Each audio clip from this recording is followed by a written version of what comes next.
Alright folks, I'm going to try to give you a better look at the Sandblaster setup. You have to excuse the video quality because this is my cell phone.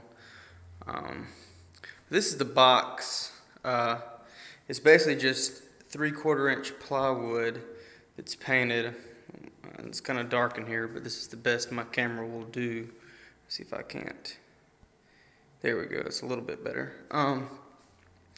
Like I said, 3/4 inch plywood, and what I did was I just hinged it with a long hinge at the top, and Lowe's sells these little plexiglass sheets, and I just had this set up to where, once it gets scratched up real bad from, bounce back of the abrasive media, which I use aluminum oxide, and it tends to etch it pretty bad, as you can tell.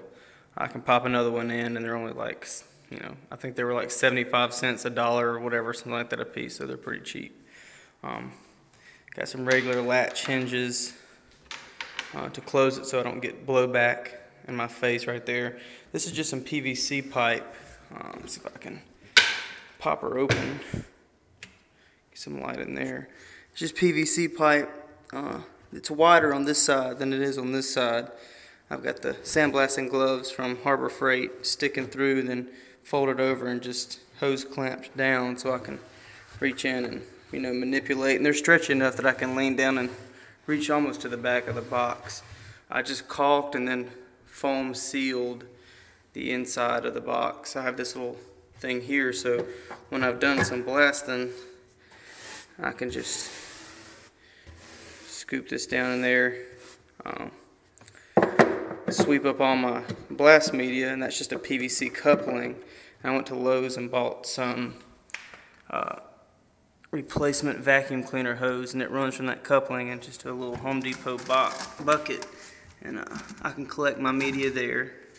I strain it just through this. It's probably not a small enough hole to really strain out everything, but I figure anything that fits through there will just become blast media. And I put a funnel in my pressure pot system here, and it holds 20 pounds worth of abrasive media, and that's just running off my little Chinese, I say little, air compressor. It's a 30-gallon, 6.5 horsepower air compressor. It's rated at 7.2 CFMs at 40 PSI, 5.7 CFMs at 90, and a 90 is about what I average as far as blasting.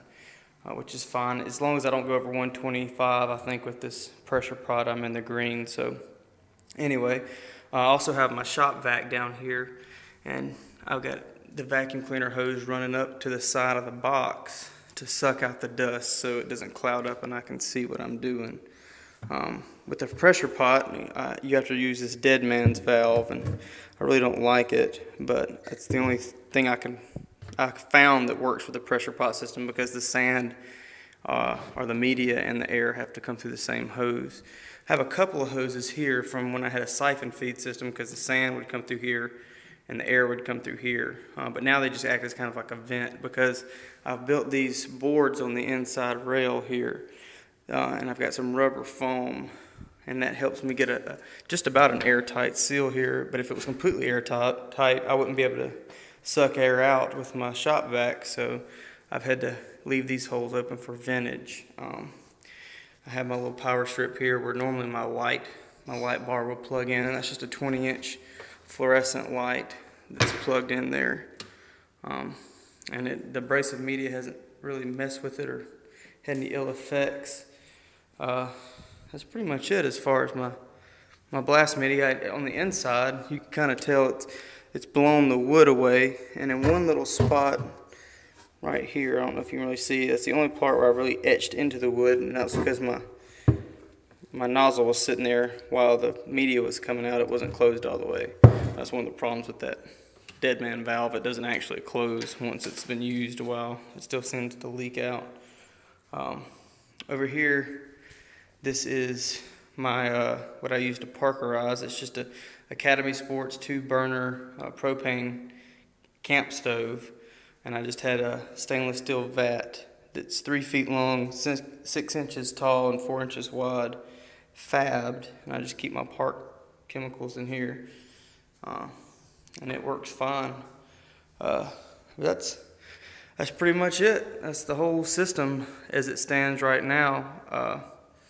If I could do it all over again, I think the only thing I'd really change is I would get a 3-burner camp stove, just because I think it would heat more evenly. When I'm first heating up the liquid, I have to stir it a lot because it's obviously hotter on the ends over the burners than in the middle. But once you get it to temp, it pretty much holds it well. And it would be nice to have a larger pressure pot, because that only holds 20 pounds of abrasive, and if you're doing, a shotgun where you have a magazine tube, a receiver, and a barrel to do, you're going to reload that thing 2 or 3 times. But other than that, I mean, have never even seen anybody sandblast in person to get an idea off the 230 grain forums. Thank you, Miso.